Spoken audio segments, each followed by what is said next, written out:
Hi, this is Majinoni, and here's my review for Ultimate Fallout number 1 for Spider-Man's No More, and The Death of Spider-Man, Avengers vs. New Ultimates number 6.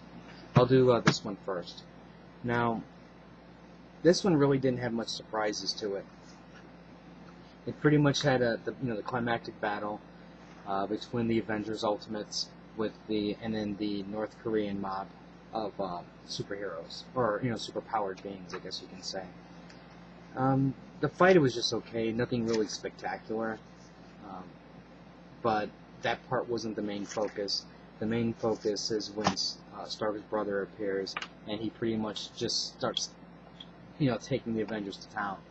Now, what kind of was surprising is, on one hand, how powerful he was and how advanced his weaponry was, but how easy he was defeatable when Tony came in. And it was something that was really simple, and you would think that somebody who was as smart as that would have thought about it. But he was caught completely by surprise. And then basically at the very end, it basically gives you an update as to what's going on in the future, where Carol's basically had to resign, Nick's back in the job, and it's basically setting the stage for what's to come after it. Overall, I have to admit, this was a pretty entertaining series. It had some twists and turns along the way. Fighting was kind of interesting at times, and the tie into the Death of Spider-Man actually, while that was the crucial part of the story, it didn't. I don't think it distracted, and I don't think it overpowered the story. It was in and out when needed, and Peter Parker's death still had a little bit of an impact towards the end, especially when you look at what was Nick Fury willing to do to get his job back, and also you have to look at it as was everything that happened Nick Fury's fault, or did he purposely mastermind everything? But even you can say, even with Spider-Man dying, just because we all knew that Peter Parker was kind of like a thorn in Nick Fury's side. Now, the Ultimate Fallout number 1, this was actually a really good issue, and I really wish that these last issues were double-sized, but at the same time, it just gave you just enough for you to get a taste of what it would have been like for like a superhero to die, which is something that we don't. Well, sometimes we get. It's not something that they usually focus a lot on, unless I understand that like when Superman died, they handled as the funeral for a friend type issues and things like that. But like for an example, when like Bucky died in Fear Itself, it was just basically Bucky's body on the table. When Nightcrawler died, there was just a couple panels that were devoted towards the aftermath. But with this here, this was basically a whole issue dealing with the aftermath, and it was kind of interesting to see how key people in Peter's life reacted. You had like Gwen saying she's cursed, Jonah Jameson struggling as to what he wants to say, Human Torch going supernova. Kitty Pryde's was actually one of the best, where she's just taking out villains, and you can tell she's getting filled with some rage. So I thought things like that were interesting. You see kind of like how the school was reacting, and Mary Jane's involved. But I think for me, the best part of this whole story was the end. Now I'm going to do some spoilage, just because I think it's really important to discuss what type of an emotional impact and what type of an impact Peter had in New York.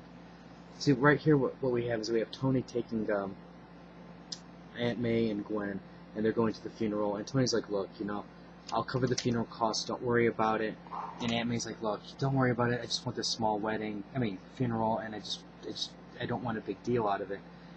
But, after the events of Ultimatum, when New York found, or New York basically said, finally accepted Spider-Man as a hero, and they found out, Spider-Man was Peter Parker, you have this huge crowd of people.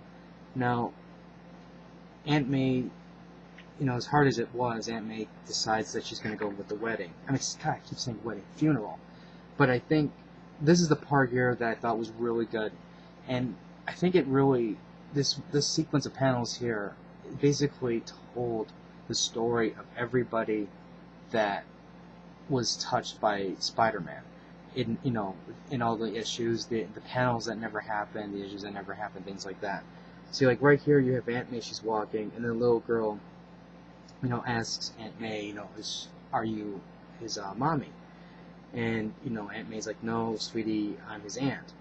And the little girl is, who's got scars on her face, is saying, but you made him breakfast in the morning, like mommy, like his mommy. And then, the mom's like, sweetie, don't bother the old lady. And then Aunt May's like, it's okay, yes, sweetie, I did.